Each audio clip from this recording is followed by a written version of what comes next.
Thank you so much. And we are 15 minutes late, so we'll try and catch up as fast as possible.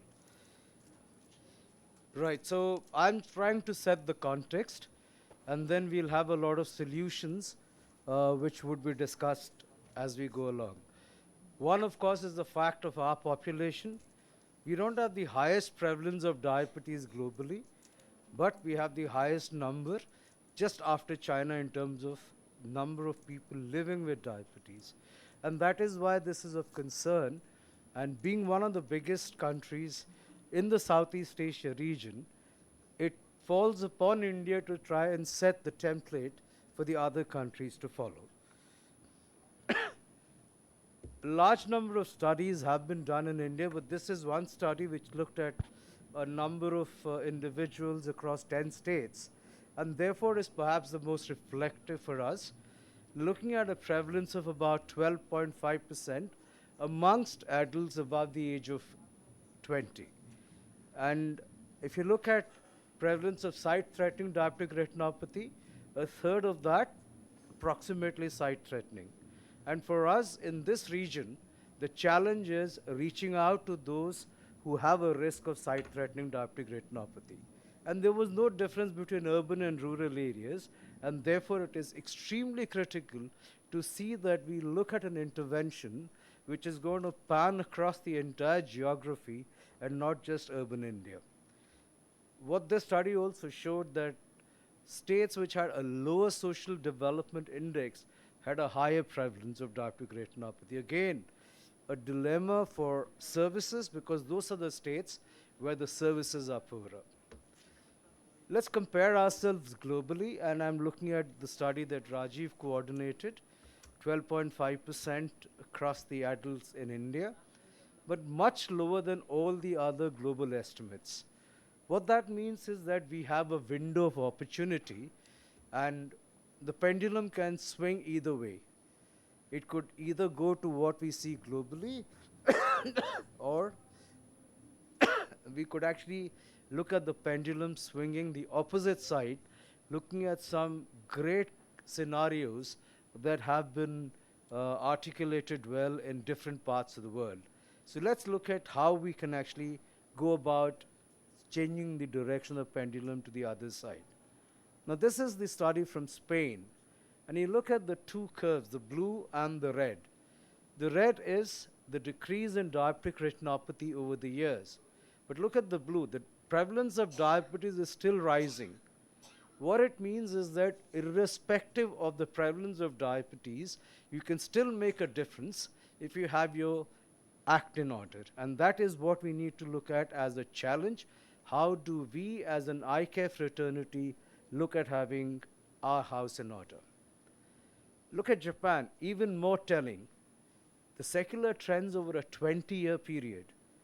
You look at starting in 1998 at about 27.4% as the prevalence of diabetes, prevalence of diabetic retinopathy amongst those above the age of 40. And by 2017, this came down significantly to about 6.4. What it shows is that this is doable, but it needs concerted action. What is also important is just not looking at a facility data, but looking at population-based data, because that's where you can actually demonstrate the success and the reduction in what you have been able to do. So that population denominator is the critical input when we are looking at the success of interventions. We did a situation analysis in India, and Dr. T.P. Das sir was part of that great exercise 10 years ago. And what was telling was that most of the physicians were hardly doing anything in relation to looking at the fundus or looking at vision per se. Whereas the patients or clients or people with diabetes, excuse me, they were very well aware of the fact that diabetes affects the eyes. So that is the dilemma, that on one side the dichotomy is that people know that they have a problem with the eyes if they have diabetes, but the physicians who are also well aware of the same, there is no action which is happening from their side. Is it the fault of the physicians, or do we also, thank you so much, do we also count ourselves accountable for this situation? Look at these risk factors for diabetic retinopathy. Some we can't do anything, biological risk factors. Of course, Dr. T.P. Das always remains young like Devanand. So there must be something that he has control on. So he's always a 25-year-old for me. But look at lifestyle, changeable. But who is the one who's going to change it? Is it the eye care practitioner, or is it a diabetic physician? Look at these evidence bases that are available. Glycosylated hemoglobin control or control of sugars, excellent evidence. Hypertension, excellent evidence in terms of stabilizing or reducing or regression of diabetic retinopathy. Hyperlipidemia, which is more of a problem in our Indian context. Even for the others, we have very good evidence. But who has to act on this? Is it the ophthalmologist, or is it the diabetic physician? So when you're looking at diabetic retinopathy, the game starts and ends with the diabetic physician. You are intermediate to that entire journey. Unfortunately, many of us in eye care think that we control the factors.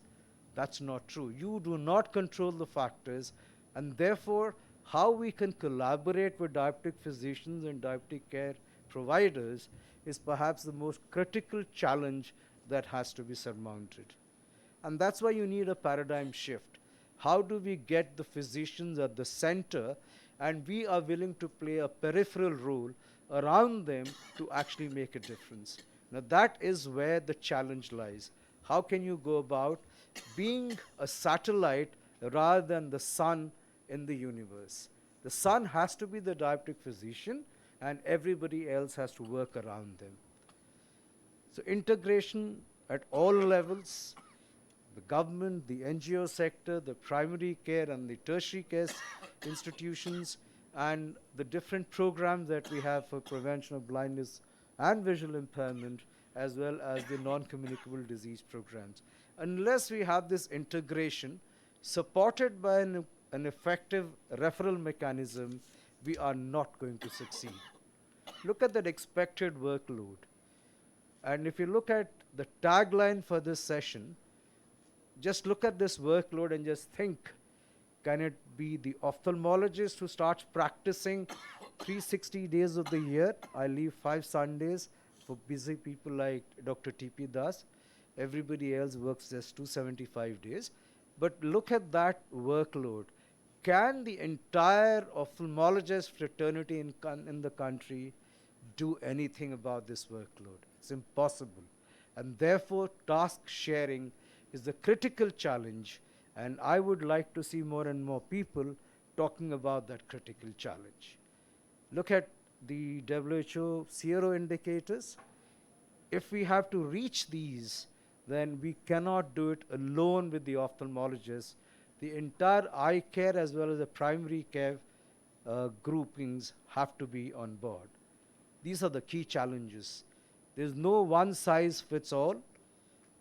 We have an increasing prevalence. The models have to be customized or tailored to our own situations, and the risk factors have to be managed by the diabetic physicians. Let's come to that understanding and be ready and willing to accept a secondary role rather than think that we are the primary drivers. Thank you.